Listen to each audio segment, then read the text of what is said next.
અંકલેશ્વરમાં ખીલ્યું ફરી કમળ. નગરપાલિકામાં ભાજપનો ભવ્ય વિજય. 26 બેઠકોમાંથી 25 પર ભાજપનો કબજો અને 11 કોંગ્રેસના ફાળે ગઈ. અંકલેશ્વર નગરપાલિકાની સામાન્ય ચૂંટણીના જંગનું ચિત્ર હવે સ્પષ્ટ થઈ ગયું છે. સવારથી શરૂ થયેલી મતગણતરીના અંતે નગરપાલિકામાં ફરી એકવાર ભારતીય જનતા પાર્ટીએ સત્તાનું સુકાન સંભાળ્યું છે. ઈવીએમ ખુલતાની સાથે જ ભાજપ તરફી માહોલ જોવા મળ્યો હતો. જોકે કેટલીક બેઠકો ઉપર કોંગ્રેસે ભાજપને કાંટાની ટક્કર આપી સૌને ચોંકાવી દીધા છે.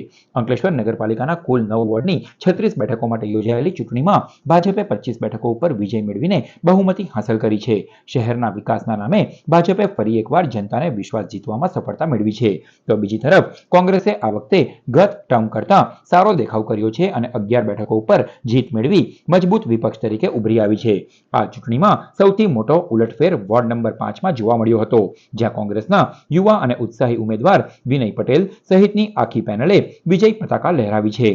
વિનય પટેલની જીતે ભાજપના તમામ સમીકરણો અને ગણતરીઓને ઊંધી પાડી દીધી છે. વોર્ડ નંબર 5ના તમામ મતદાતાઓનો ખૂબ ખૂબ આભાર માનું છું, જેમને મને વોટ આપ્યા છે. હું કાયમમાં 5 વર્ષ માટે હું એ લોકોનો બંધાયેલો રહીશ. કોઈ પણ હોય, કોઈ પણ જાતિ હોય, કોઈ પણ ધર્મ હોય, એમના માટે હું ખડે પગે ઊભો રહીશ અને એમને જે પણ કોઈ પ્રોબ્લેમ પડશે, એમની સમસ્યા હશે, હું ત્યાં આવીને ઊભો રહીશ. યુવા નેતૃત્વ પર જનતાએ ભરોસો મૂકતા ભાજપના ગઢમાં જ ગાબડું પડ્યું હતું. આંકડાકીય માહિતી ઉપર નજર કરીએ તો અંકલેશ્વર નગરપાલિકાની કુલ 36 બેઠકો પૈકી ભાજપના ફાળે 25, જ્યારે કોંગ્રેસના ફાળે 11 બેઠકો ગઈ હતી. આમ આદમી પાર્ટીને 0, જ્યારે અપક્ષને પણ 0 બેઠક મળી હતી. જેથી અત્રે નોંધનીય છે કે આમ આદમી પાર્ટી અને અપક્ષના ઉમેદવારોને જનતાએ સદંતર નકારી દીધા છે. અંકલેશ્વરમાં સીધો જંગ ભાજપ અને કોંગ્રેસ વચ્ચે જોવા મળ્યો હતો. પરિણામો જાહેર થતા જ ભાજપના છાવણીમાં ઉત્સાહનો માહોલ જોવા મળી રહ્યો છે. તો કોંગ્રેસે પણ વોર્ડ નંબર 5 અને અન્ય બેઠકો ઉપર મળેલી જીતને પોતાની નૈતિક જીત ગણાવી છે. હવે જોવાનું એ રહેશે કે આગામી 5 વર્ષમાં ભાજપ શાસિત નગરપાલિકા શહેરના પ્રશ્નોનું કેવી રીતે નિરાકરણ લાવે છે. વોર્ડ નંબર 1ના તમામ મતદારોનો સ્વર્ગસ્થ નિલેશભાઈની જોડે યાદ કરતા એમણે જો અમને મતદાન કર્યું છે, તેમનો ભવ્ય જીત અમને અપાવી છે, તે એમના અમે વચનો પાડીશું ને અમે જે ફરીને બધાએ જે અમને કહ્યું છે કે અમારા આ વિસ્તારમાં પ્રોબ્લેમ છે, ગટર છે, એ બધાનો અમે નિકાલ કરીશું. હવે પછી વોર્ડ નંબર 1માં અમારી ભારતીય જનતા પાર્ટીની આખી પેનલે ભવ્ય વિજય મેળવ્યો છે.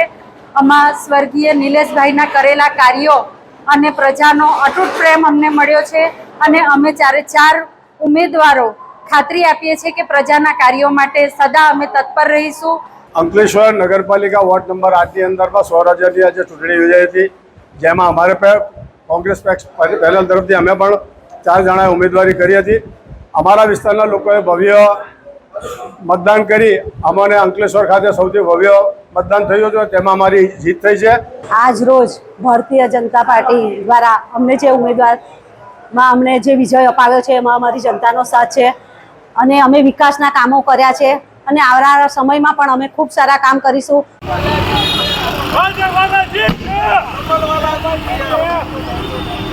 જય જય શ્રી રામ, જય જય શ્રી રામ, જય જય વંદે માતરમ, જય જય શ્રી રામ.